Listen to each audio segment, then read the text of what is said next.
다음은 존경하는 새누리당의 김정록 의원님 질의해 주시기 바랍니다. 처장님께 예, 묻겠습니다.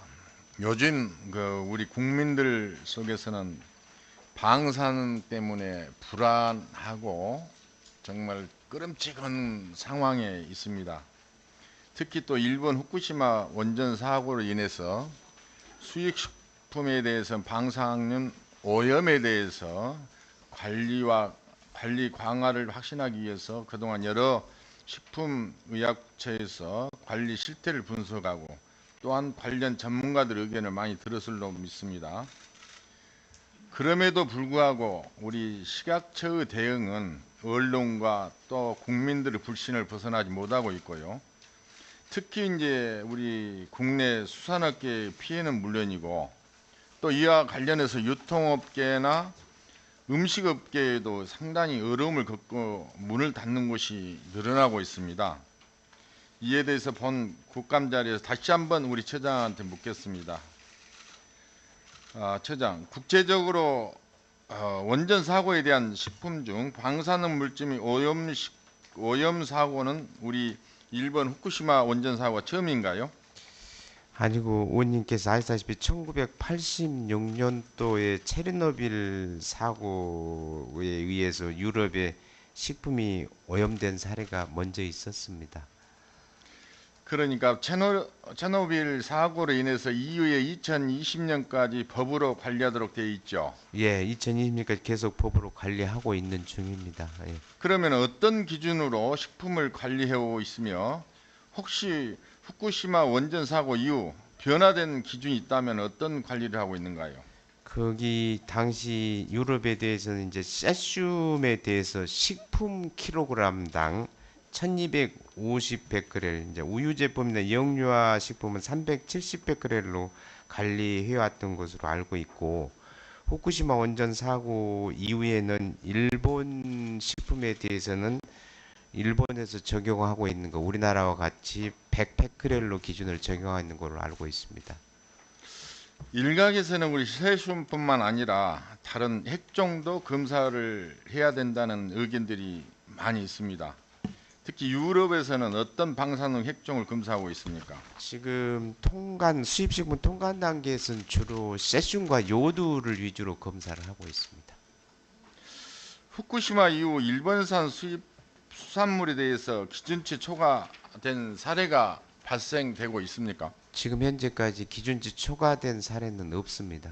기준치가 얼마라고 그랬죠? 지금 현재 100베크렐, 세슘 기준에서 100베크렐입니다.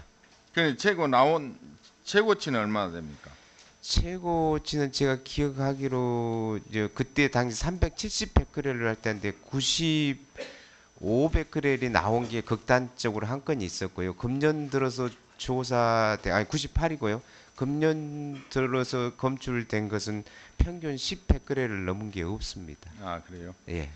또한 일각에서는 검출 수준이 낮은 것에 대해서 검체 채취의 대표성에 문제가 있다고 주장하는 이 문제에 대해서는 어떻게 생각하십니까? 지금 현재 이제 우리가 매 건마다 들어올 때마다 방사능 정밀 검사를 하고 있는데 그 기준은 국제식품규격위원회에서 정해놓은 기준을 따라서 세계적으로 다 공통적으로 쓰고 있는 기준인데 그 기준보다 2배를 더 강화해서 하고 있다는 점을 보고 드립니다. 우리 예, 국내에서는요. 우리나라는.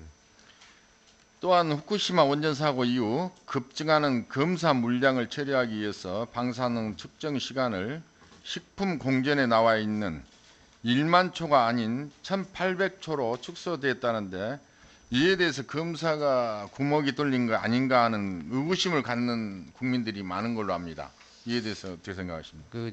그때 이제 2011년도 당시에 국내 방사능 전문가들의 자문을 받아가지고 1800제로 해도 문제가 없다. 먼저 스크리닝 검사를 하고 문제가 있을 경우 만초로 정밀 검사를 하면 좋겠다는 의견을 받아들였고요. 다른 나라의 경우도 그렇게 뭐 600초, 뭐 영국의 경우는 뭐 10베크렐 검출 수준 그런 정도로 해서 우리가 그 1800조도 최고로 강한 기준 중에 하나라고 판단을 하고 있습니다. 그렇다면 우리나라 현재 그 관리 수준이 천연어업 위해를 사고 이후 유럽보다 더 엄격하게 가려고 있다는 얘기인데 국내 유통되는 수산물 모두 안전하다고 봅니까?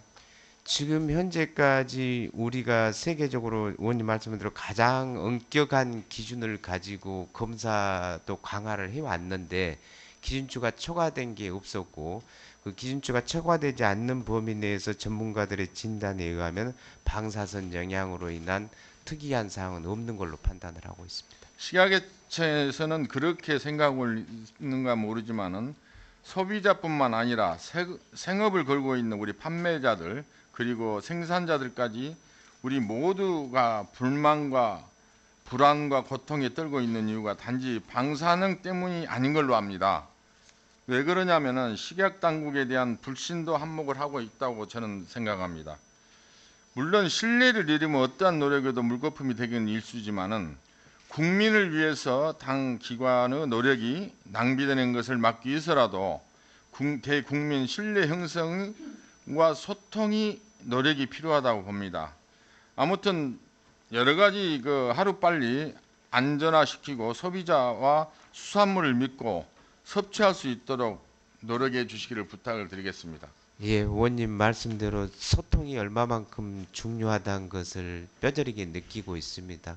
끊임없이 소통하고 또 전문가들 관계부처들하고 협의해서 방사능뿐만이 아니고 모든 식품 위해 요소들을 우리 식탁에 올라가지 않도록 차단하는 데 최선을 다하겠습니다. 소비자뿐만 아니라 우리 국민들이 좀 불신을 하고 있는 건 알고 계시죠, 처장님이? 예, 그래서 소비자 단체 등을 포함한 소비자들과도 소통을 더욱 강화하도록 하고 모든 걸 의논할 때는 소비자들 참여하에 전문가들뿐만 아니고 소비자 전문가들 그다음에 관계부처 공무원들이 함께 머리를 맞대고 의논하고 정보도 투명하게 공개하도록 하겠습니다. 소통에 최선을 좀 부탁드리겠습니다. 이상입니다. 수고했습니다. 예, 의원님 여러 가지 좋은 말씀 고맙습니다. 네, 김정록 의원님 수고하셨습니다. 다음